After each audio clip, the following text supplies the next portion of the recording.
Ladies and gentlemen, Paul Leslie presents. And now your host, Paul Leslie.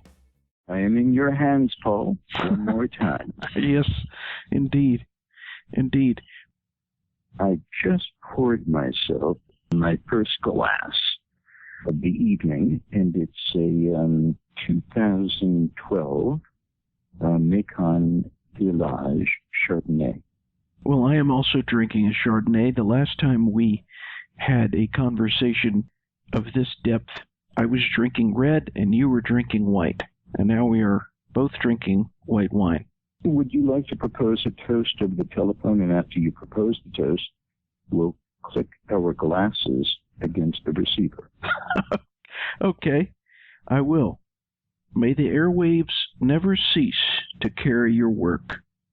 May the calm voice never fail, and may the whole world be privileged to mince words.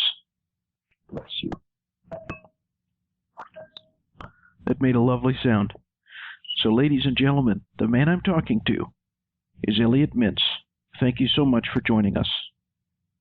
My pleasure, Paul. Who does Elliot Mintz say that Elliot Mintz is? Who does Elliot Mintz say that Elliot Mintz is? The first time we talked, I asked you, who is Elliot Mintz? And you said, depends on who you ask. That, yeah. I've got you now. It's check, but not quite mate. Because there are others, of course, in all of our lives who have visions of who we are, what we represent to them, what we mean, etc. And then there are those of us who are quite assured of who we are. I'm not. I can't answer the question because I don't know who I am. I am working on that on a daily basis.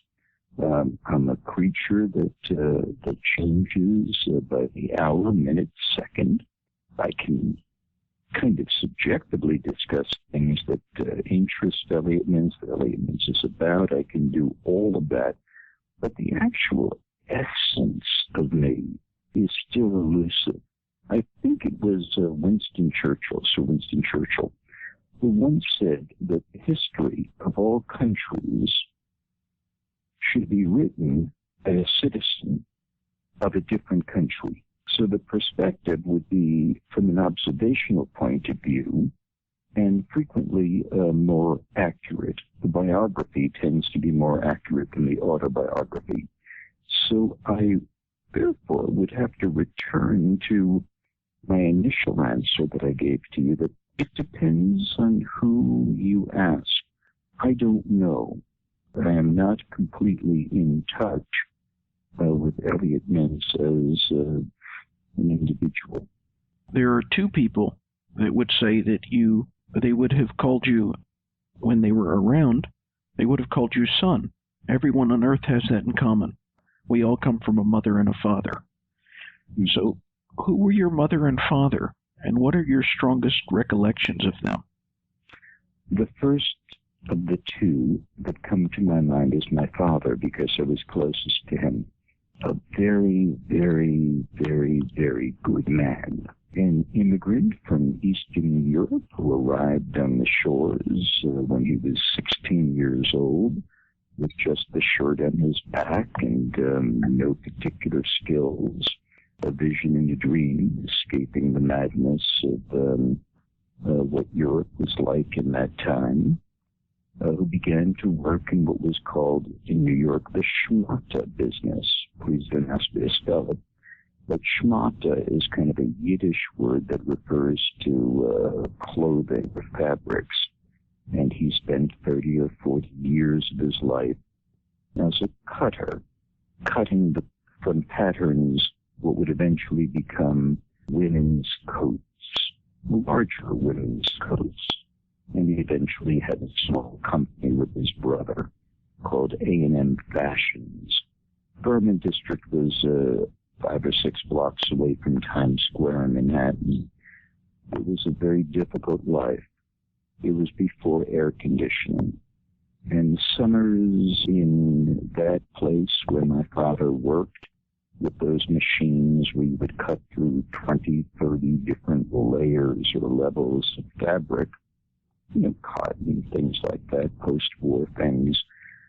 I only visited him once or twice when I was a little boy. He took me downtown so I could see where he worked. And it was grimy and dirty. There were 2 or 3 employees, a bookkeeper. He would walk with those push carts through the sidewalks of Manhattan in the heat of summer, delivering his goods to people who might purchase them for retail. He did that most of his life. Towards the end of his life, he dabbled a little in real estate, buying small pieces of property with the money that he saved all of his life. He married my mother after they had a chance meeting at a place called Grossinger's, which was in upstate New York. It was kind of like the getaway place from New York where usually Jewish couples would go to listen to any young men and to dance, to socialize. They would call it being in the mountains. And one day he met my mother there, who, at that time, was a bookkeeper in a small restaurant /nightclub, which she left one day telling her friends that she was going to go to Grossinger's because she wanted to find a husband. And as the story is told to me by my sister, the 2 of them found themselves in the same large room of what would look like a kind of country club. And there was a Sadie Hawkins dance that came on. And my mother, somewhat uncharacteristically, but I wouldn't question my sister's reportage, walked up to my father, who was at the end of the bar with a couple of his pals, and asked if he wanted to dance. And he said yes. And after a very, very brief courtship, he asked for her hand in marriage. And it was less than a year later that I appeared on the scene in 1945. My mother was a homemaker and enjoyed that role, raising my sister and I.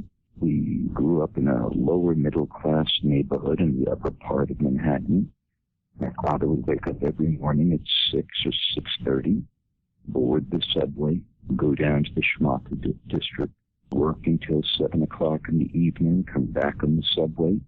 He would be grimy and dirty, exhausted. He would take a shower. My mother would have food prepared on the table for the 4 of us to sit and have a simple meal in a 2-bedroom apartment that they lived in all of their lives.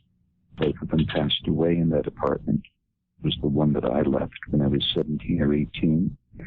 They were loving people, demonstrably loving people. They held hands frequently. They talked with each other constantly and loved to laugh. I was the firstborn. They had no roadmap as to what to do. My mother read Dr. Spock's book and listened to advice from my granny.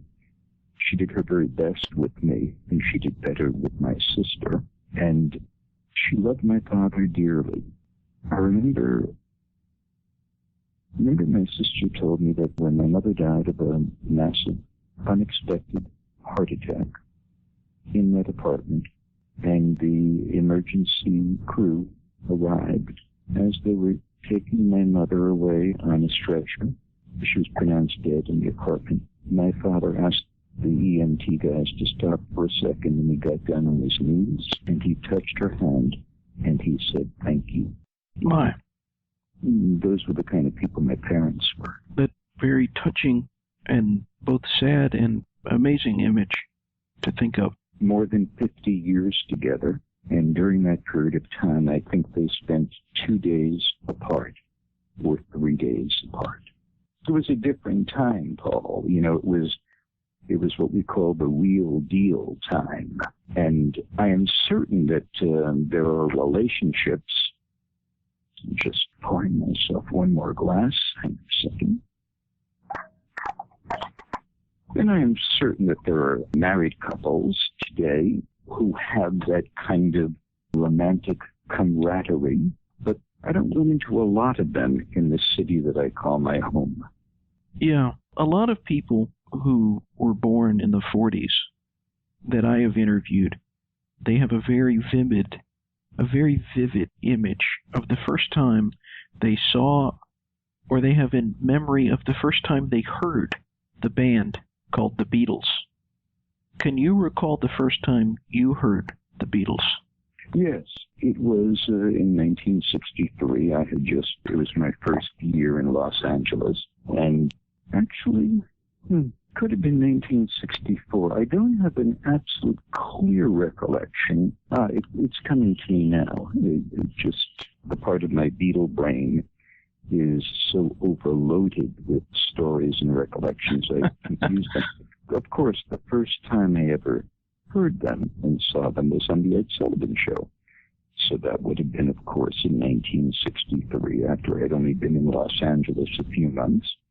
And I turned on my black and white rented television set in my rather sparse little apartment that I was renting for $200 a month, I think. And I saw them perform on Sullivan. What about the first time that you heard Bob Dylan? Can you recall that? Or if not, when? Can you remember what the song was? The times they were changing, and I probably heard it on the radio at that time in my life. By the way, you do know that both albums, what we refer to in America as Meet the Beatles, and Bob's first album were both released or recorded during the same month. Fascinating. So it was at a time that I don't know if I could afford to buy phonograph records. I was on a very tight little budget, and I might not have had a stereo in that little apartment. So the likelihood is that I heard that song on the radio. And it wasn't long after that that I attended a Joan Baez concert at the Hollywood Bowl, a remarkable musical facility in Los Angeles. And at the end of the Baez concert, she said, "I just want to bring on a friend of mine to sing a couple of songs for you." And she introduced Bob, and he came on, and he sang 2 or 3 songs, if I recall, and the audience hardly would let him leave the stage. And one of those songs could have been The Times They Were Changing. So the first time I saw him live was within a very short time after I heard the recording, and he was a part of Joan Baez's encore. Our interview tonight is with Elliot Mintz. I suppose what's so fascinating about not only what you told us about the albums being around this in the same exact month, but also the fact that you ended up meeting and having a lot of interactions with not only John Lennon, but also Bob Dylan, and then also your other interviews and your other encounters with members of the Beatles. Did you ever dream, going back to the days when you first heard them, that you would one day meet the Beatles and Bob Dylan? No, it never occurred to me, nor was it something that I lusted after. The fact is, I'm a really good audience. I really appreciate art, and if I look at a fabulous painting, it never occurs to me, it would be great to meet the painter. I'm just as happy looking at a work that might be hanging on somebody's wall. If I read a marvelous novel, I don't think in that fan sense of wouldn't it be great to meet so-and-so. And in those days, especially when I listened to music, I just felt really pleased to be able to listen to the music, but it never occurred to me. And of course, I was 17, 18, and 19, so the thought would have been rather irrational as well that I would meet any of these people, and in certain cases, like Bob and John, become friends. In the case of Bob, represent him for many, many, many years. It's not something you think of when you're 17 or 18 sitting at the Hollywood Bowl and studying broadcasting. It was fine what it was. Now, upon reflection, I can tell you, whereas my years with Bob were incredibly meaningful to me and inspirational, and I hold him in the highest of regard, not only as an artist, but a client, a friend.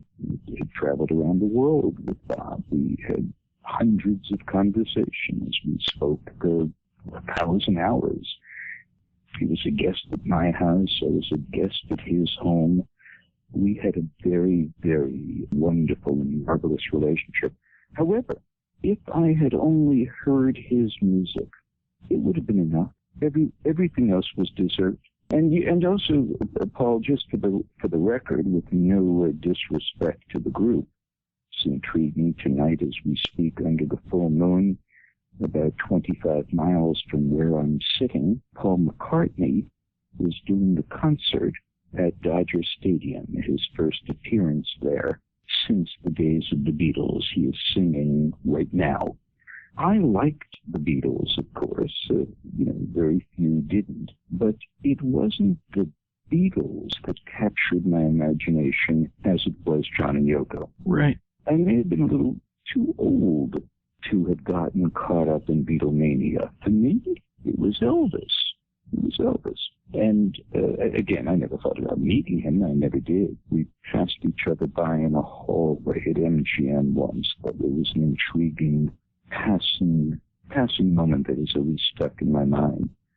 But in direct answer to your question, no, there was nobody who I, quote, wanted to meet later as my professional part of my life began to morph and expand, and I became an interviewer, and I was doing radio and television. Well, then I had a hit list of people who I did want to meet, but I wanted to meet them for the purpose of interviewing them, with no expectation of becoming friends with them or hanging out with them or anything like that.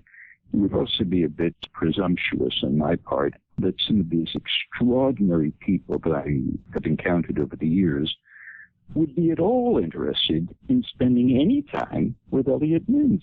It takes two to tango.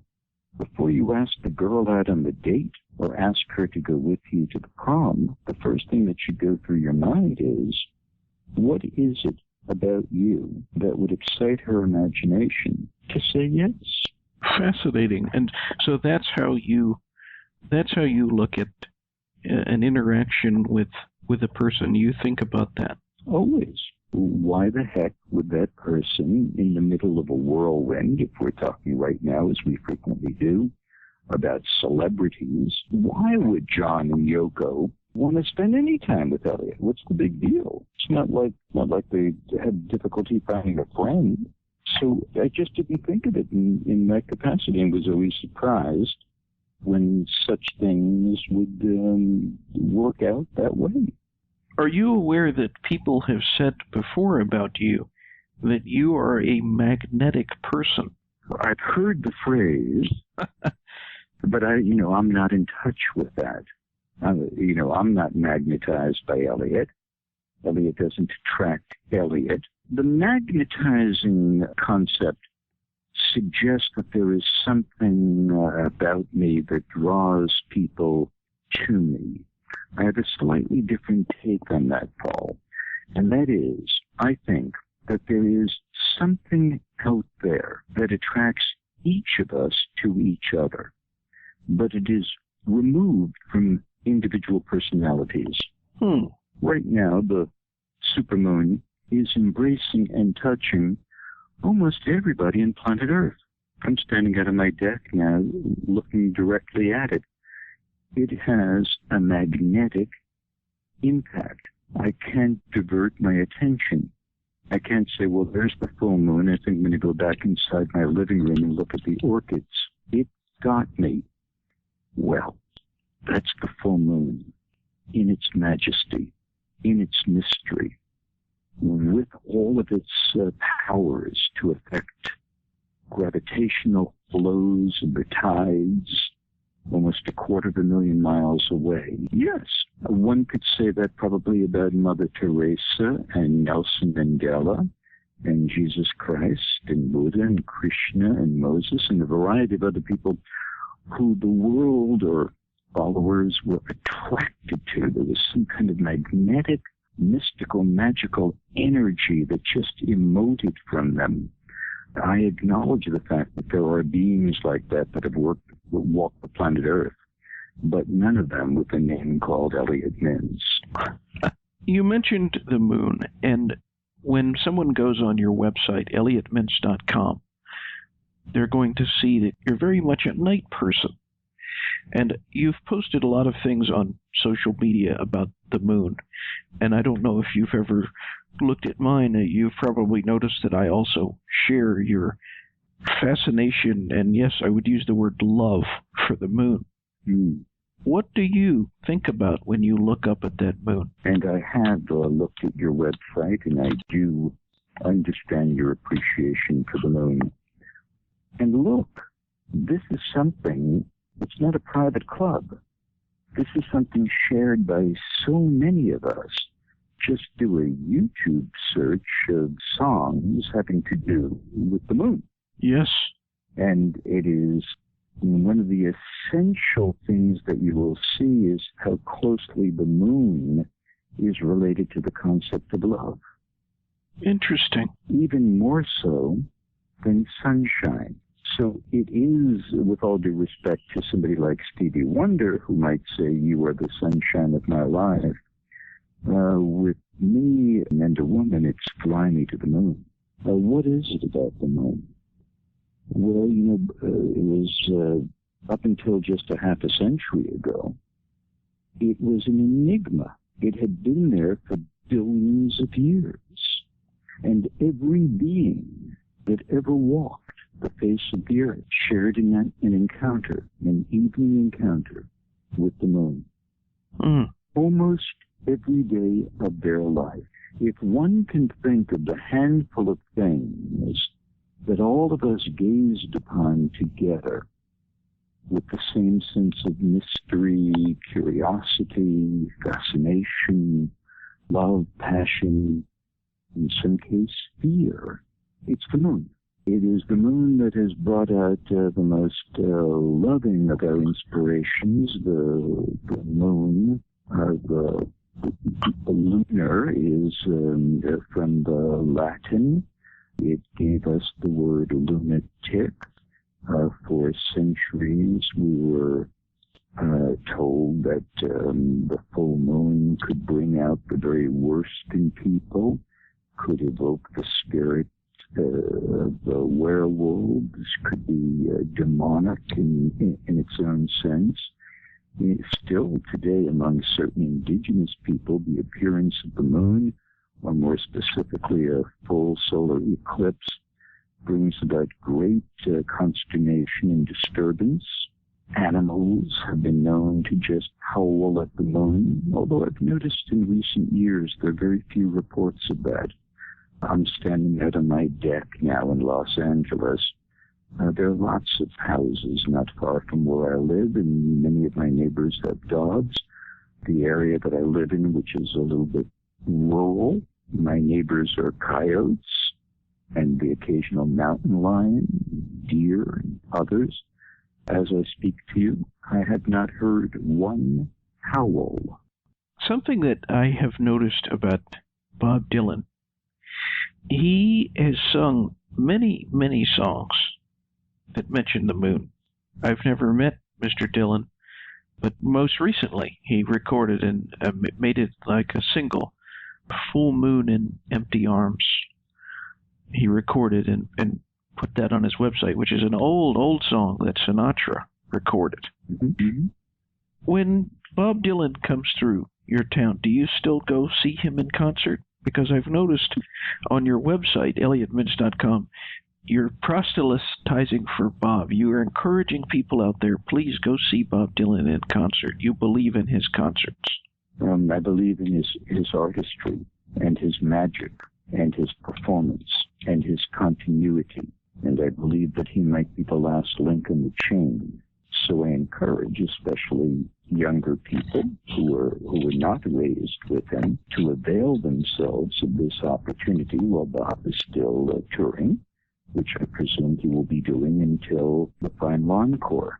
In answer to your question, yes. When he's in Los Angeles, of course, I make it my business to go to see him. I've traveled with him throughout Europe, and I probably have seen him perform live 50, 60, 70 times. When I was working with him, a lot of those times I was backstage doing the kinds of things that I was doing. However, when I knew that there were certain songs that were about to be played, either because I saw a playlist before he went on, or I heard first few notes of a piece that particularly resonated in my heart, I, of course, just walked to the back of the auditorium and stood there, transfixed, listening to him and watching him and feeling not only his magnetism that applies to him, but watching the audience, looking at the audience, seeing how they're affected and how they're touched, noticing the different types of people that are in the arena with me.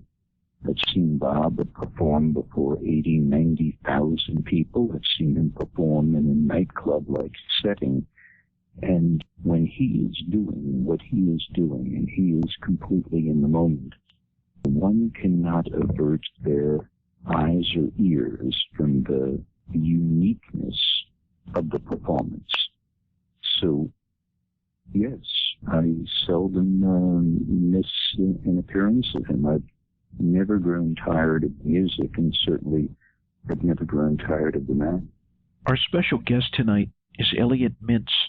On your website, which for anyone listening, they can visit this website. It's completely free, ElliotMintz.com. On that website, the flagship interview, the first thing, it's kind of like the introductory course, if you will. It's an extensive interview that you do, and you're being interviewed by the famed DJ Jim Ladd. I wanted you to tell everyone, what are your recollections of that night, because you, and I'm assuming that it was all one night, it looked like it was, you covered a lot of ground.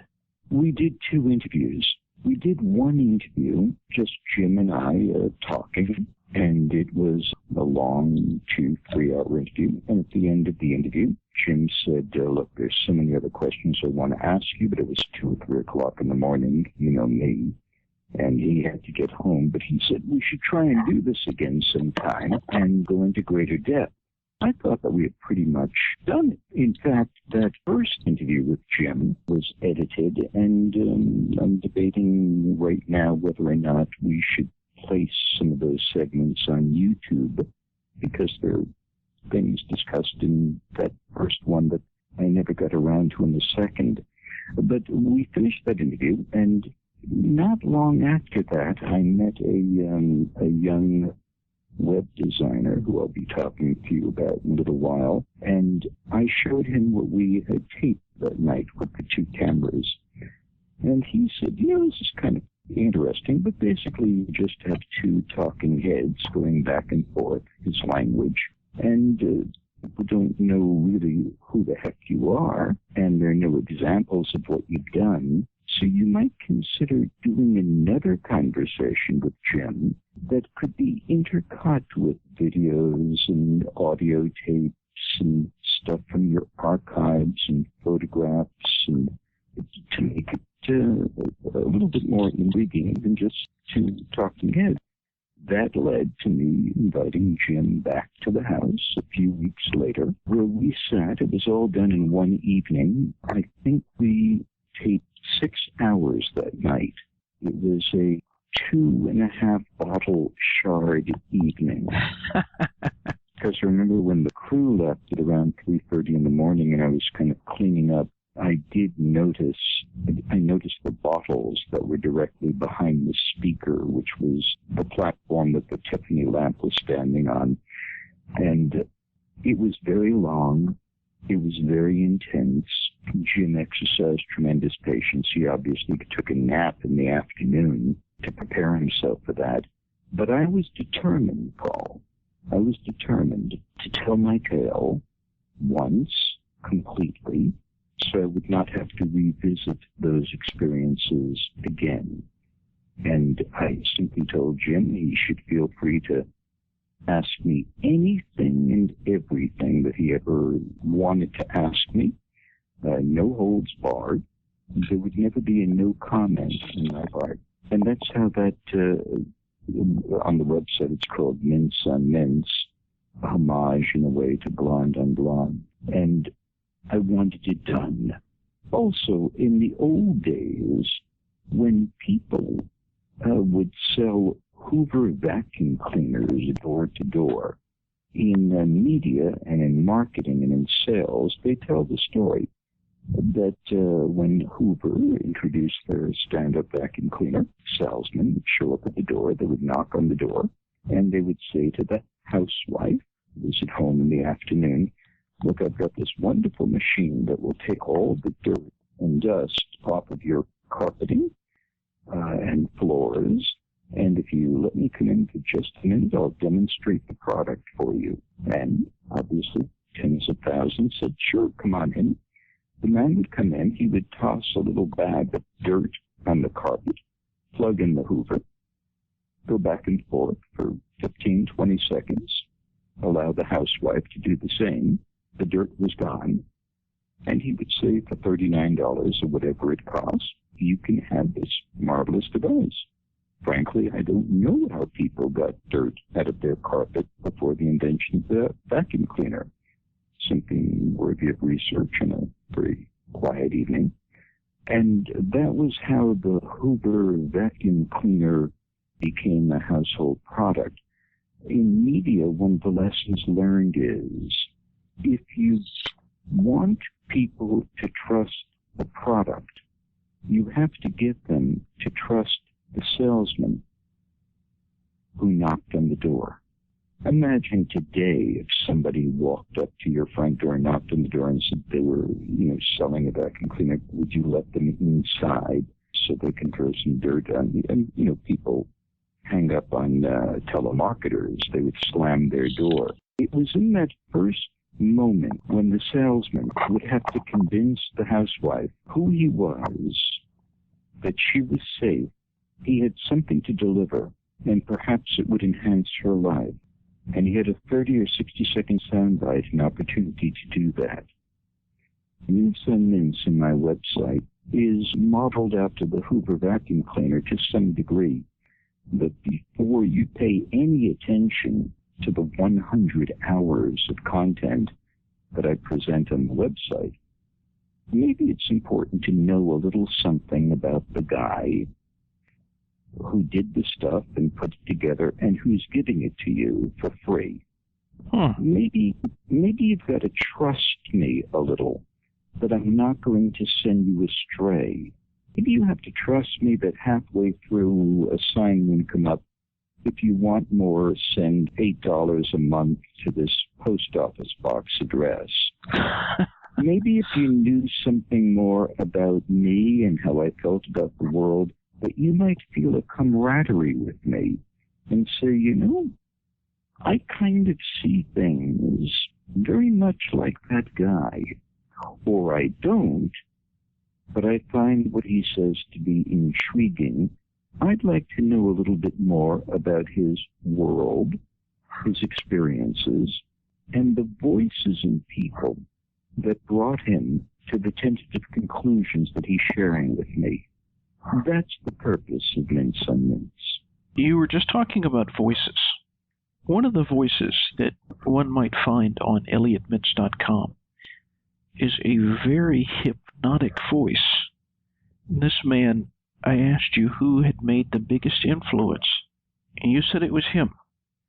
And this man was Jack Garris. What was Jack Garris like to be around? Jack Garris was my very first spiritual teacher.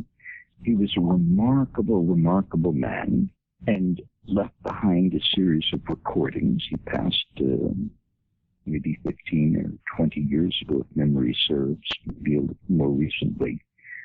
He was certainly never a superstar. He wrote one book that had only modest sales. He lived in the valley with his wonderful wife, Jeanette, and he was the one who set me on the path. I would later make arrangements for him to do a radio show every Sunday on the first station I ever worked on, KPFK Radio. He never proselytized. He never sold any faith trip. Best of my knowledge, he had no specific allegiance to any faith group. He was a scholar who studied the world of spiritualism, metaphysics, and religion. Had one of the greatest libraries I ever saw on the subject. It was in his garage, converted his garage into an old library. It was right next to a little barnyard he had. It was a tiny little house in the valley. And he would record his radio shows in the barnyard where there would be geese and goats. He had an open door policy when he was in the library. The door would be open in case any of the goats or geese or other animals wanted to come in. They would occasionally make sounds or connect with you on some level. He taught without teaching. They were comprised of dozens of conversations I would have with him and his wife, Jeanette, usually over a dinner in a place called Reseda, California. He taught me how to question, how to listen. These are of spiritual things. He directed me towards certain teachers, books, philosophies, religions, and just asked me to approach it all with an open heart. Did he ever discuss with you the time that he worked with Cecil B. DeMille? In passing, he said that during the course of his life, he was briefly a Hollywood screenplay writer. And I said, oh, well, that's intriguing. Did you write any movies that I might have seen? I said, well, I worked with Cecil on The Ten Commandments. That's such an incredible thing. It was a throwaway line over an organic dinner before he taught me how to milk a goat. And I kind of looked up the soup and I said, you worked with Cecil B. DeMille and helped write the Ten Commandments for the movies? He said, yeah, but that was a long time ago. And then he went on to another subject. That's fantastic. Completely disassociated for what some would consider to be a credit, what I perceived from Jack as being a distraction from a lifetime of metaphysical pursuits. If ever there was somebody who was not part of Hollywood, it was Jack Garris. But we all have to earn a living. He never sold anything. He would have classes at his house informally for people who wanted to learn. His only book was called The Wayless Way. People would listen to him on Sunday mornings. He would just sit in front of a microphone in his garage library, and he would talk extemporaneously. And then he would do 4 or 5 of those programs, bring the tapes to the radio station, and they would be played.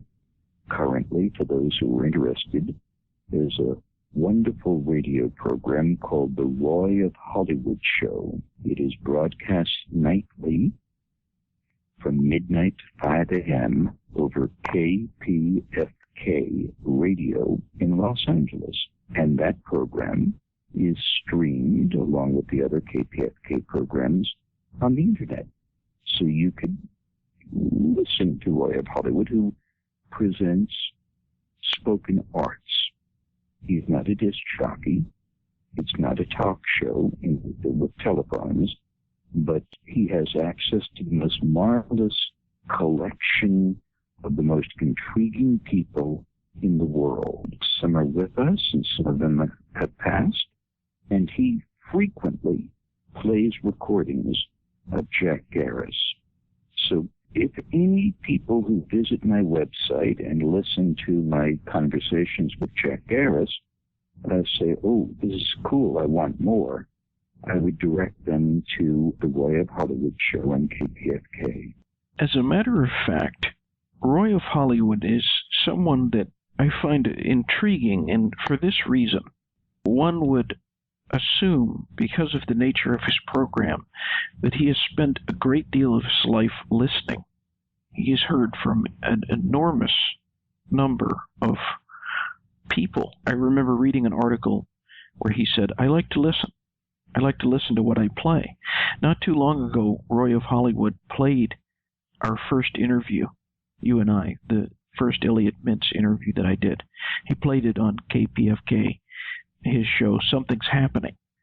So I'm asking you, Elliot, for someone who has not met ROI of Hollywood, according to you, what is the essence of this guy, Roy Tuckman? I don't know. And he's very shy when it comes to revelation having to do with his own identity and persona. I could never imagine him doing a Roy on Roy interview. In fact, I've never read an interview with Roy, and he keeps his private life pretty much to himself and allows these marvelous broadcasts to speak for themselves.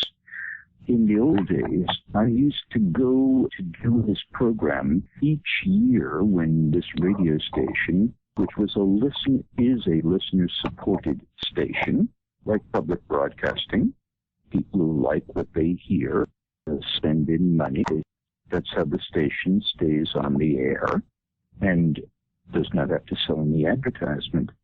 And I probably did the program for 5 or 6 years where I would come by and help in the fundraising ventures. Outside of meeting with Roy in person on the radio, I think I only had one dinner with him. We went out for a meal, and of course, we tape recorded the conversation. So it was part meal, part broadcast. A little bit like my dinner with Andre was the concept, except I lacked the rich history that Andre imported upon the person who he was dining with at the time. So I knew very little about Roy, his private life, his personal philosophy. He obviously wants it that way. I'll honor that. However, as I'm now beginning to talk a little bit about the website, and I've been advised it's a good idea to do a number of interviews just to let people know it's there, I will call Roy and ask if we can have a chat, and maybe, just maybe, if he's willing, I might say, hey, how do you feel about going out and having a meal together, or having a shard, and getting to know who he is, because he is clearly a man. There's Roy Tuckman in Los Angeles, and there's Bob Fass in New York. He does a late-night show on WBAI radio. These fellas have been broadcasting for 20, 30, 40 years. Spoken arts shows again. And none of them are getting rich off of it. This is a survival radio. It's a higher calling. It's the sharing of the sound of the tribal drum. It is the last outpost of broadcast communication before it all kind of disappears into Miley Cyrusville. I would like to know more about the people, and I think that their tales should be chronicled as well. You were talking about how there's not a lot known about Roy Tuckman, and I located an interview he did with Jay Kugelman, and I recall very vividly something he said in the interview. He said, you know, I try to tell people, like the X-Files, the television show, used to say the truth is out there. And I'd like to say the truth is within. So I'm curious about this, Elliot. What you learned from Jack Garris and your experiences with meditation, did that ever intersect? Did meditation ever intersect with your interviewing, with your passion for interviewing? Yes. The short answer is yes.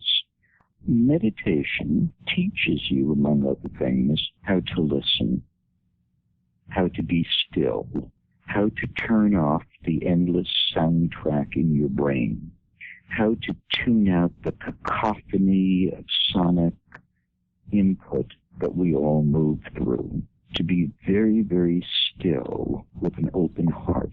Those are just some of the things that the meditative experience brings into certain people's lives. Of course, meditation is not a goal-oriented pursuit. Don't meditate as to how to put a new Porsche in the garage. You don't use meditation to put in a good word that you're going to find a job next month. That falls more closely into prayer. And I have said from time to time that prayer is when you ask of God. Meditation is when you listen to God. So with meditation, in its simplest form, it teaches you how to first shut up, get out of the way, open your heart, your chakras, to absorb whatever appears without judgment. In answer to your question, I apply all of those edicts to the interviewing experience. When I'm interviewing somebody, and I don't do it anymore because I'm at my retirement point here. It's hard for years to be at my doorstep. When I was interviewing people, and I did interview over 2,000 people, part of what I tried to do was to shut up, get out of the way, and let people express themselves without interruptions, without challenging them, to let them have their moments. So the meditative experience was extremely, extremely helpful during the broadcast years. On the note of the broadcast years, the first interview that we did together, we talked a little bit about the Lost Lennon tapes.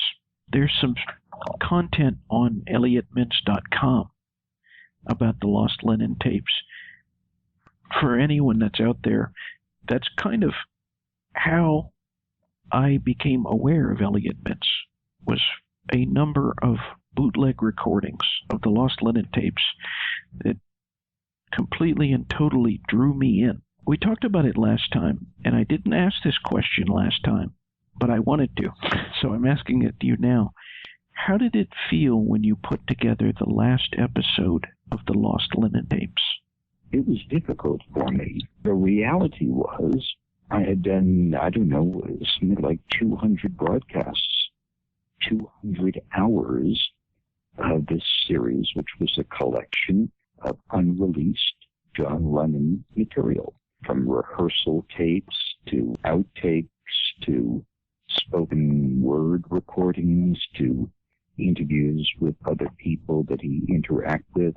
It was the most, I can say with an ego attachment, but simply the most extensive radio biography ever presented that any human being in the course of broadcasting. There are not many who would be able to sustain 200 hours of examination over a 4-year period. It wasn't me. I just introduced segments or explained outtake or rehearsal tape we were listening to from what album, that kind of. But when it came time to do the last one, because we'd run out of tape, there's just X amount of tape. I went to New York, and Yoko allowed me to go through the Dakota building, from the basement to the old bedroom to drawers in the house and office where I'd find cassette tapes. She just said, take whatever you find, make radio shows from them, allow people to listen and to share. That was how the concept originated. when I reached the last tape, I knew that, anything beyond that would be padding. And the Lost Lemon Tapes was followed briefly with another radio show called The Beatle Years, which I hosted as well, which was more along the line of Breakfast with the Beatles and more along the line of, an overview of the group. But in that area, of course, I could not play any outtakes or any of the material involving the other three that's all copyrighted and whatever you want to call it, belongs to them. Yoko gave me permission to air the material on John, but it was different with the Beatle Years.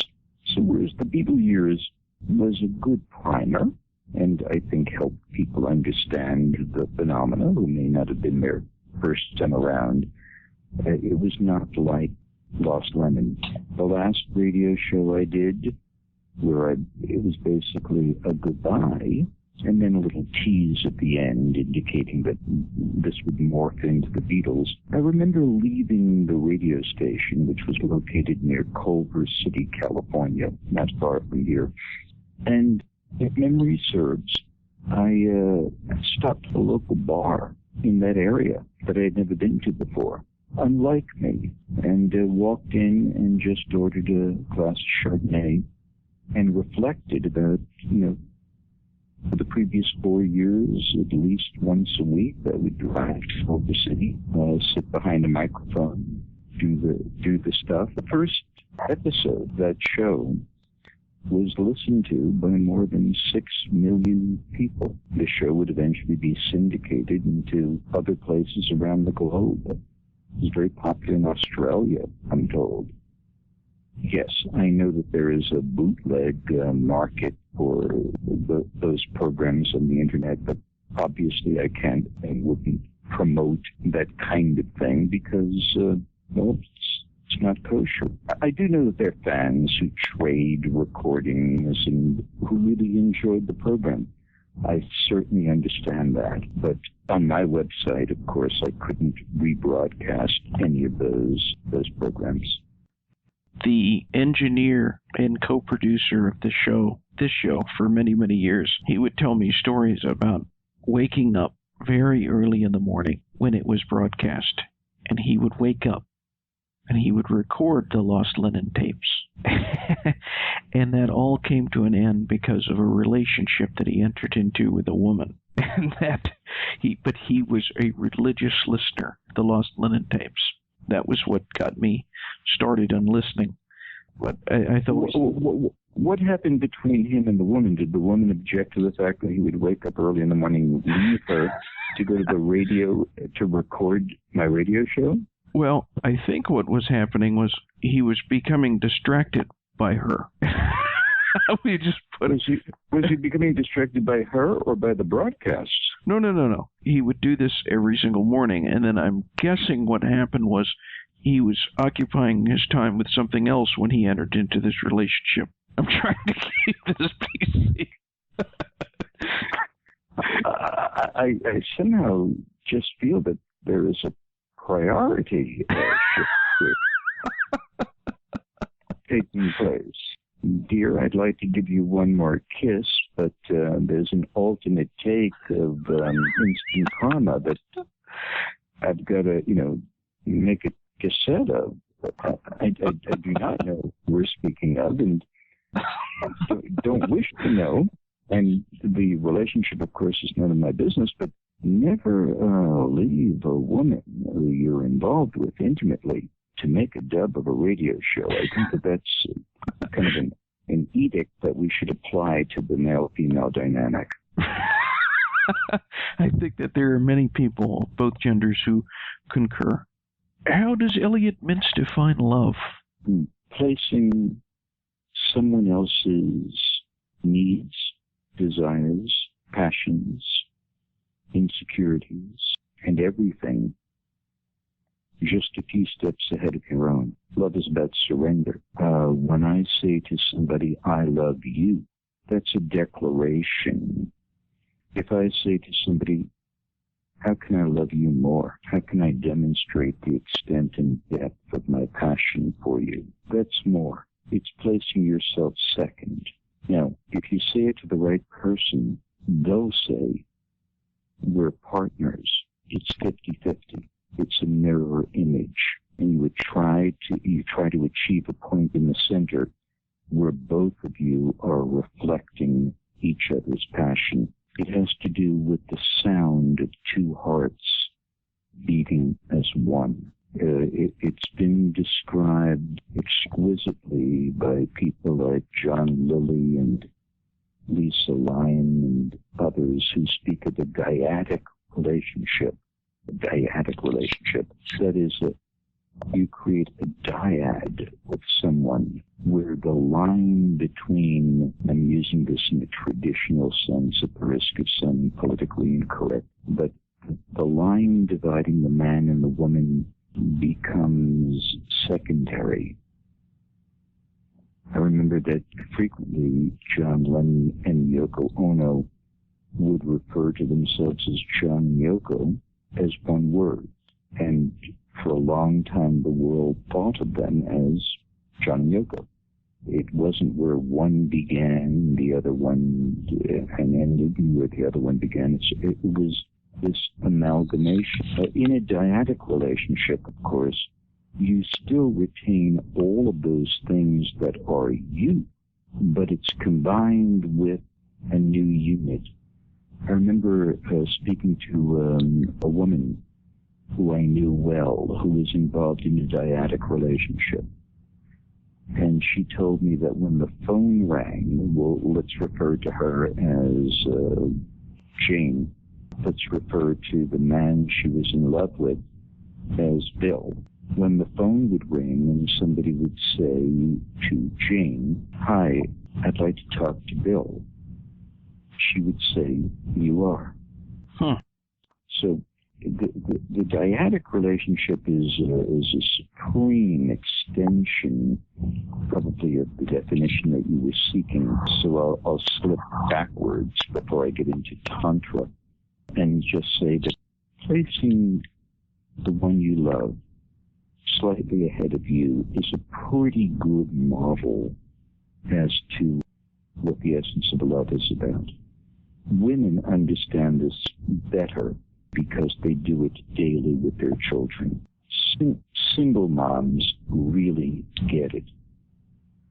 Single moms have to decide, well, do I want to really do something just for me, call a babysitter and go to a movie with a friend or go on a date? Or do I want to be a present mom during my child's formative years? Men are not as in touch with that, I don't think. That's why they say that the female is the lioness, you know. They are so in touch with the heartbeats of their baby. Well, love has to do with being in touch with the heartbeats of your lover. Elliot, how do you define good communication? Listen twice as much as you speak. You can fill in the missing spaces later. Be able to listen to people without judgment or imposing your own values and beliefs upon something that they say. Recently, I listened to a lecture by someone who was talking about how you might deal with somebody who is experiencing grief. Somebody comes to you and says that they just lost their mother or father, their husband or wife, heaven forbid their child. What should be your first methodology of how to deal with that announcement? Well, here's one of the biggies. Don't say it's going to be all right. Don't say you're going to get over it. But time heals everything. Listen, let them speak, let them grieve. Another one is, don't interject yours. Somebody told you that their cat or their dog of 20 years, 15 years has just passed. Do not pick that sentence up by saying, "Oh, yes, I remember when my dog died," and for you to do a narrative about that. see a lot of that kind of thing on social media, that people take the statement that somebody made and personalize it to conform to their perceptions, which steamrolls over the initial declaration. Sometimes the best thing you can do is just listen, be present, be sensitive, be emotionally available, and when it's time to go, listen to the cues. Fascinating. There's some information there on your website, ElliotMintz.com. There's some information there about many different topics relating to media, relating to publicity, even stuff on there about paparazzi. Something that would occur to me is that you've had a lot of interactions dealing with the media, going back to your very early days in radio. When you were interviewing people, you no doubt contacted many people who were associated with press agents, publicists, that kind of thing. Having been a media consultant yourself, you may be especially qualified to answer the question of who is the best publicist? Who's the best PR person you've ever known? Think about that for a moment. I never thought of PR as a particularly noble occupation. And some of the best PR people were people who just took the position that they would do anything to make their clients famous. They would bend rules. They would lie. In some cases, pay off journalists. Engage in various behavior that was not all that. I mean, there never was a publicist that Mother Teresa would have retained to represent her. It's a service profession, like all public relations work is, to get people to take an interest in a client or a product. So when I think of people who did it well, it's a double-edged sword. It's kind of like thinking about who's the best criminal attorney in the United States. Well, of course, if I was to pick a name, the best criminal attorney would be the criminal attorney who got his client off, even if he knew that the client may have been guilty of what the person was accused of. Does that, I guess that makes the person a very good attorney, but not always the best people. I've also known some excellent criminal defense attorneys who have explained to me that whether or not the client was culpable of committing the crime, it was still their role to defend them. I understand that a doctor who receives a wounded or an injured person who has just been in a gunfight with the police and in the process may have killed a law enforcement officer. And he was shot at, and he appears in the emergency room on a gurney or a stretcher. Well, it's the role of that doctor. He took an oath to do everything he could to preserve the life of the assailant. And I get that too. Well, in PR, you don't have to take any kind of oath. And most of the people, and I apologize in advance to my former colleagues, who many of whom were very respectable people and real gentlemen and gentle ladies. I may have liked them as people, but I never cared very much for the profession.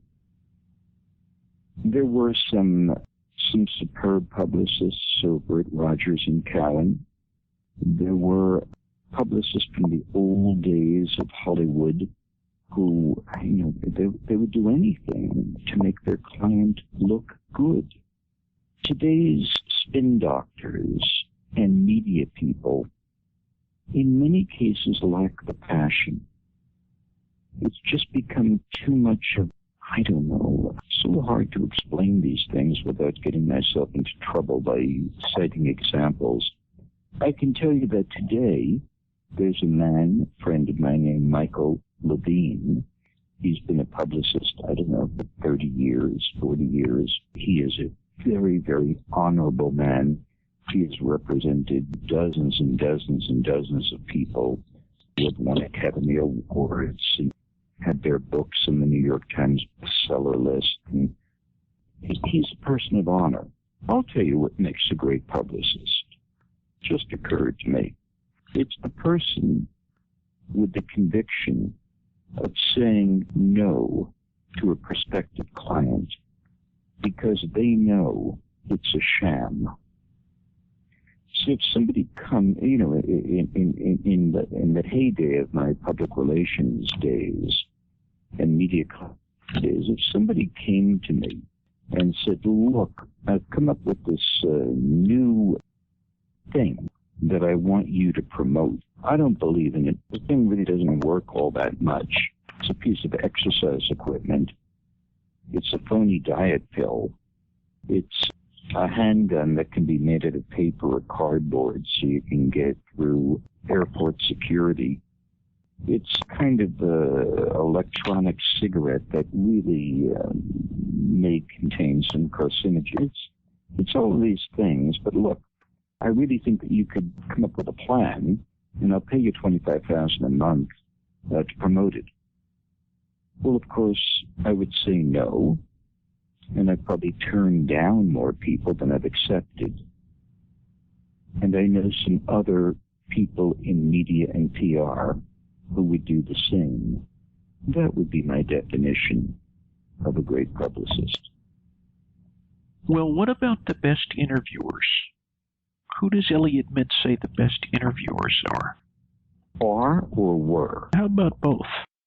Today, Christiana Ampur, who you see on CNN and occasionally on 60 Minutes, is one of the very, very best interviewers. She's excellent. Her style and her technique is, that's the bar that you have to reach. I think that Charlie Rose does a fabulous job at what he does. Bill Moyers is a man who gave us the extraordinary series of the interviews with Joseph Campbell that's available on YouTube and DVDs and all the ways to get things. I always admired him, and I admired his style tremendously. Those are three names that come to mind immediately. In the old days, and I guess I can refer to the old days as well, I liked Jack Parr because of his natural curiosity. I liked Mike Wallace because he knew how to extract information. He was tough and, certainly wasn't my style. But if you were a bad guy and was foolish enough to sit down with Mike Wallace to try and spin your story about what you were doing in a telemarketing boiler room, Wallace was good at getting to the heart of the matter. David Susskind was one of the pioneers in television. I liked the way Steve Allen had interchanges and exchanges with people. He was very conversational. In a very underrated category, Hugh Hefner, in the probably early 60s, hosted a program, a television show called Playboy After Dark, where he recreated a living room scene and invited jazz musicians and comedians, people like Mort Saul and Bruce, and he would engage them in conversation. I thought he did a really fine job at that. Those are the ones that come to my mind immediately. it's also a dying art, partially because people don't take the time to listen. Larry King was very non-judgmental in his approach in broadcasting, and I liked him very much for that reason. He allowed people to speak, which is why so many people went to see him. One of the criticisms that was lodged against him was that he only asked softball questions. I heard that many times, said he. I didn't know why it was necessary to always ask hardball questions. An interview doesn't have to be a deposition. I mean, that was something that Mike Wallace specialized in. Chris Wallace does the same, but I think he's more arrogant. I tend to like conversations more than interviews. By the way, among the 5 things, and there are only 5 that I do well, interviewing was one of my skills. I can say that unabashedly, that when it came to that form of exchange, I was pretty good at it. On that note, when somebody goes on your website, ElliotMintz.com, you're going to find a couple of fairly recent filmed conversations that you had. You do an interview with a woman who's written a number of books. It's on the website. It's a section called Self-Publish Your Book. There's other conversations that you have with different people. Although you've kind of gone on to another chapter in your life, in your heart, are you still an interviewer? In my heart, I'm still a listener. And sometimes when I'm with friends and I'm really curious about something that they're speaking about, and I bombard them with questions, they sometimes say, Elliot, is this an interview? Do you have a tape recorder running somewhere? There are some things, that just don't leave you. I just find that just pouring myself another glass of Chard. Give me a second, Paul.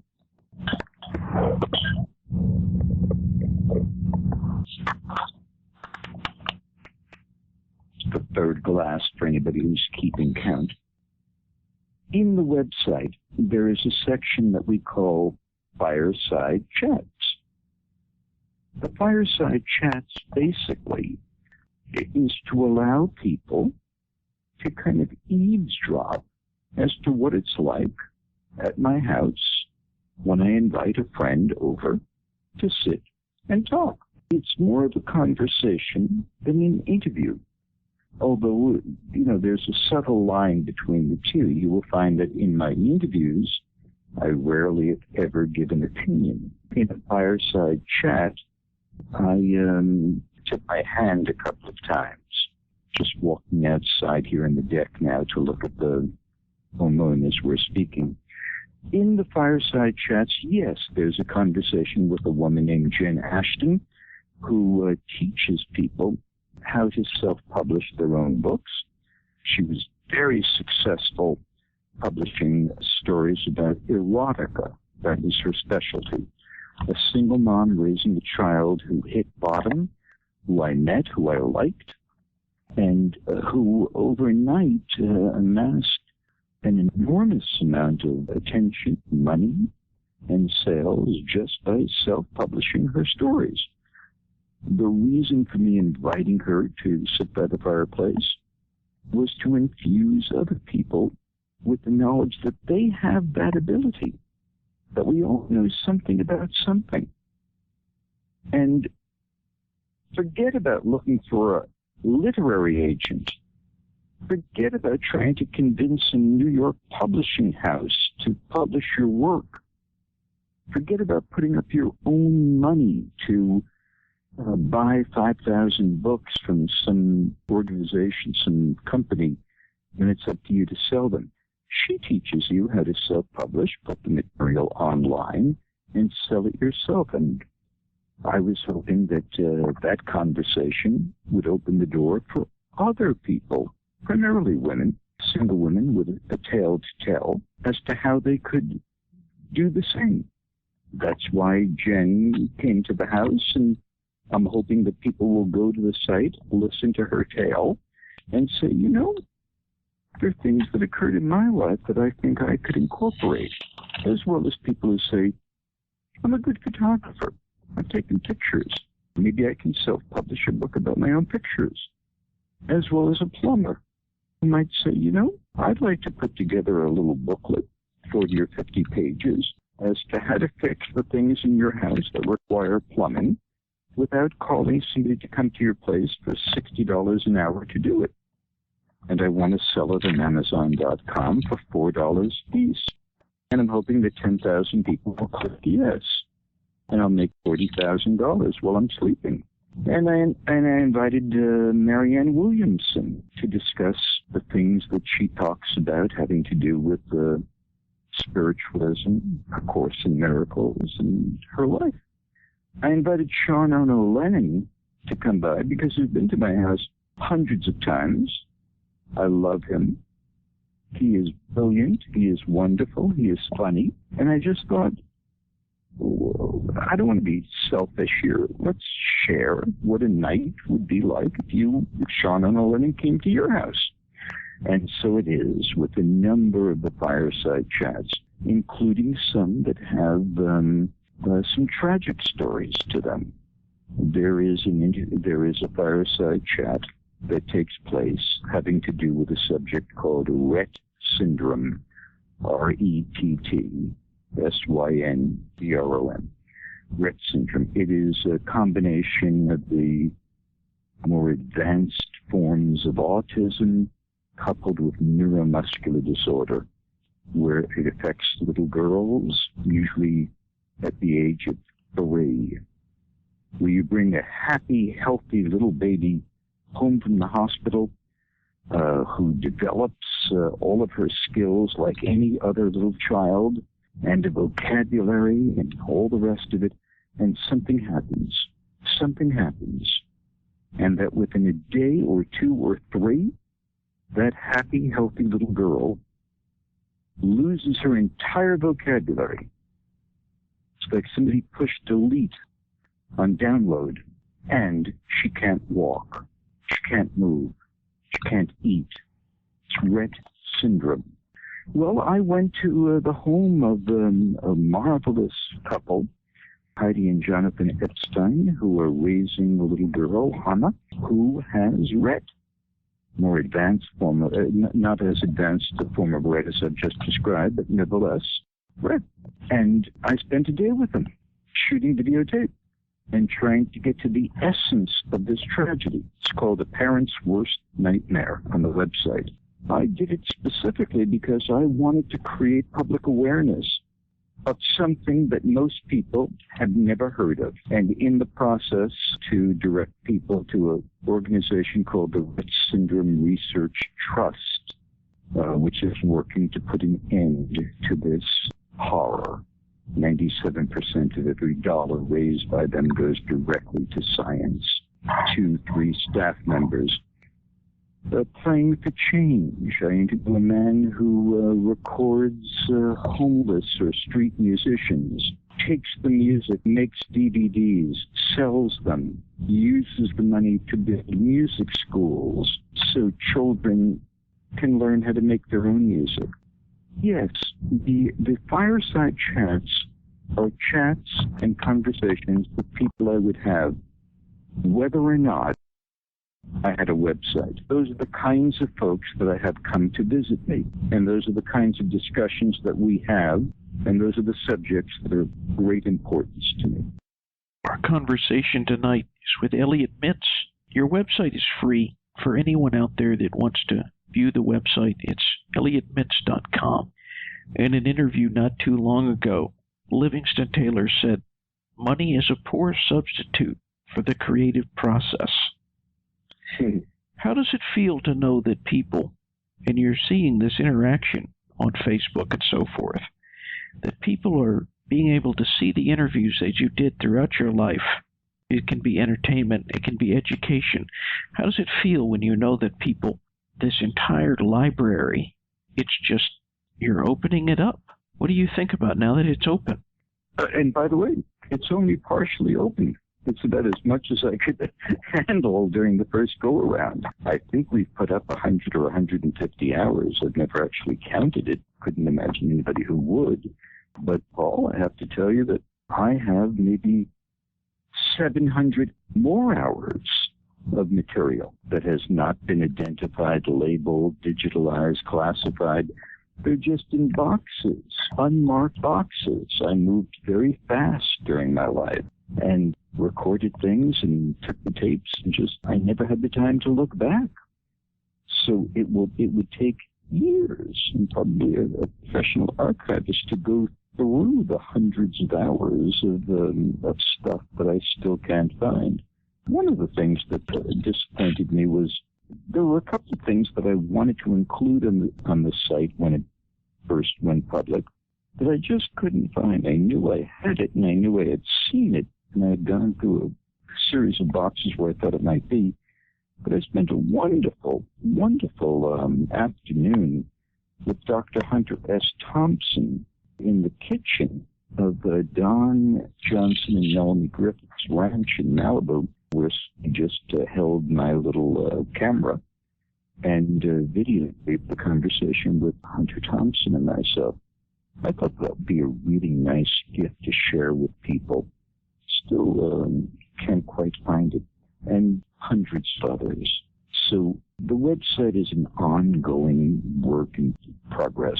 I want to get away from it for a while. I want to see, how many people react to what they're seeing, if it's enhancing their lives in some kind of way, if it's meaningful to them.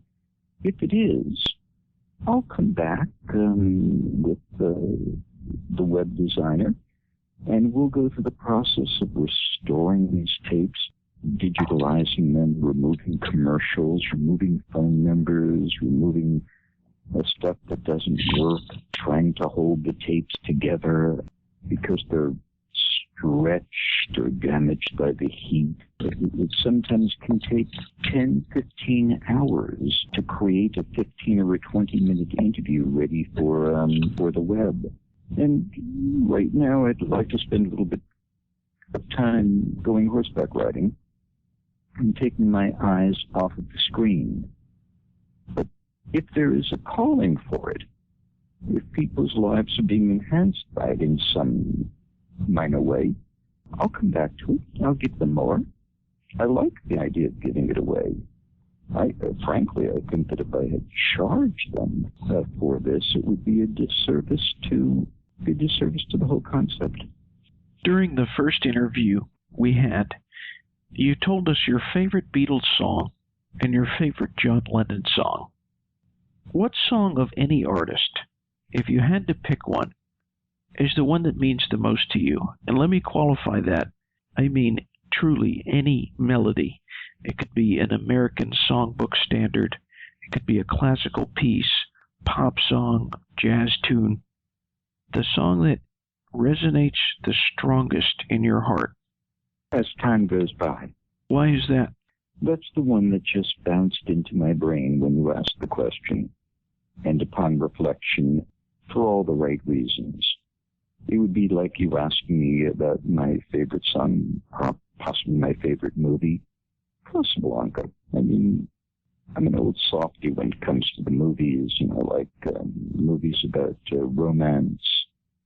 And I love romantic songs, and I love all the American song classics. I was so pleased when Linda Ronstadt liberated those songs from the closet. Prior to Linda doing her collection of those marvelous 1940s songs, they had been kept in the Dust Bowl somewhere. She let them out.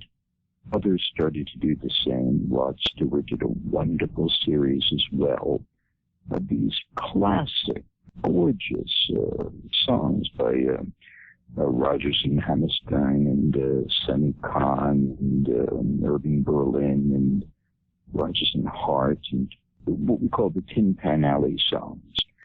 They come to my mind immediately. Of course, there are rock songs that were anthems to my generation, which I love and play all the time.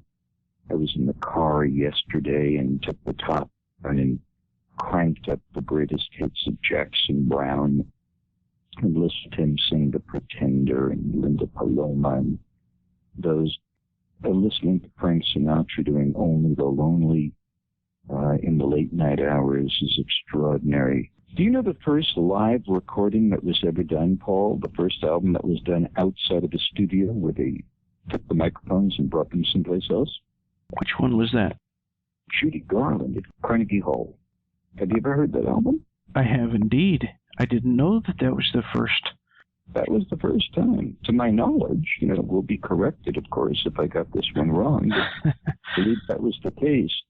And by the way, it's much better to listen to it on disc, on vinyl, than CD. It was a really poor transfer. A great deal of the audience reaction was truncated to make space on the disc. But on vinyl, that puts you in Carnegie Hall when Judy Garland did that exquisite concert. Well, there are times when I just have to hear Over the Rainbow and go to the vinyl and go to the last 15 minutes of that concert. And she touches me tremendously, as well as her signature songs. There are dozens of them. Music plays an incredibly important part of my life. I couldn't imagine my life without music. That business about if you had to surrender one of your five senses, which would be always problematic. But the one that would remain number 5 would be the ability to hear. Because to be deprived of the sound of music, that's like living without food or water. I have music playing almost all the time, wherever I am, unless I'm in meditation, even if it's just in the background. I like the melodies of life. I like where music takes me.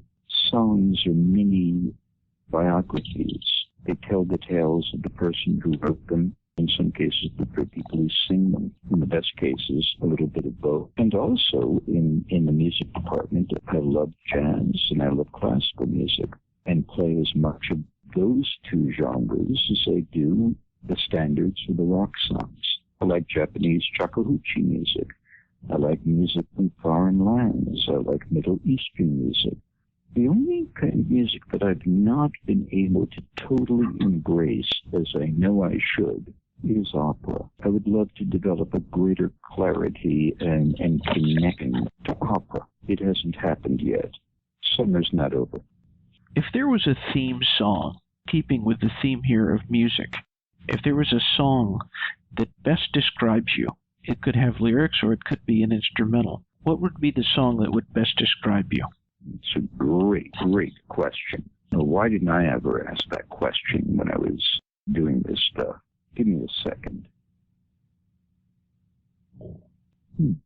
Song that would best describe me. I don't know. I mean, the two obvious knee-jerk responses would be Imagine by John and Chimes of Freedom by Bob, because of all the obvious reasons. But they would describe a part of me, the wish aspirations of me, the hidden, not the hidden, but the spoken longings. But the song about me, which I think goes to the heart of your question, I don't know if I've heard it yet. Maybe I should write it. Maybe. Elliot, again, it's been a very, very fascinating conversation. I've enjoyed it so much, but I always end the same way. I always end very open. For anyone who's listening, wherever they are and whenever they hear this, what do you want to say to them? Well, two things. One, I want to make an addendum to an earlier question you asked when I was indicating some of my favorite interviewers. I'd like to insert your name in that pastiche. Because, as I mentioned to you during our first encounter, I think that you are superb at what you do and encourage you to do more. I think you are a marvelous interviewer. So that's the addendum. Thank you. You're welcome, Paul. And as far as the other, This is the first interview that I've done now that the website is complete and available on mobile devices and all the stuff. And I intend to do a few more, but I wanted to do this one with you because when we first spoke, you got it. I think you really got the essence of who I was in terms of broadcasting, in terms of being a media consultant. I listened to the radio show that you put together. I thought it was really comprehensive and, intelligent and sophisticated and classy, more so than I deserved. So I invite people to sample the site. And again, this is free. I don't put $1 in my pocket, and I am not selling any kind of trip. I'm not telling anybody what to believe or not believe. It's just a gift. I was fortunate enough to meet and talk with, and in some cases become friends with some really extraordinary people. To me, it's just an honor to share the gift with others, and I hope that some people will be touched by it. And that's the reason that I invite you to visit the website. I'd be very interested in your comments, your thoughts, your impressions. And beyond that, nobody is more anxious or interested or curious as to where the next step on the yellow brick road will take me. So now that the website is, for the most part, complete, my slate is clean again. The blackboard does not have any scratches upon it, and we will see what destiny's hand places on the agenda for what's to come. Elliot, first of all, thank you very much again for giving us this interview, and I only hope that the next interview isn't as many years away as the last one was. Farewell. You have my phone number, and you are always welcome to call, Paul. You're one of the people I will speak with anytime you have any curiosity about anything that I might be involved in. Farewell is a beautiful and soft word, and yet it is a horrible and a heavy thing too. So we won't say farewell. We will say so long. So long, Paul.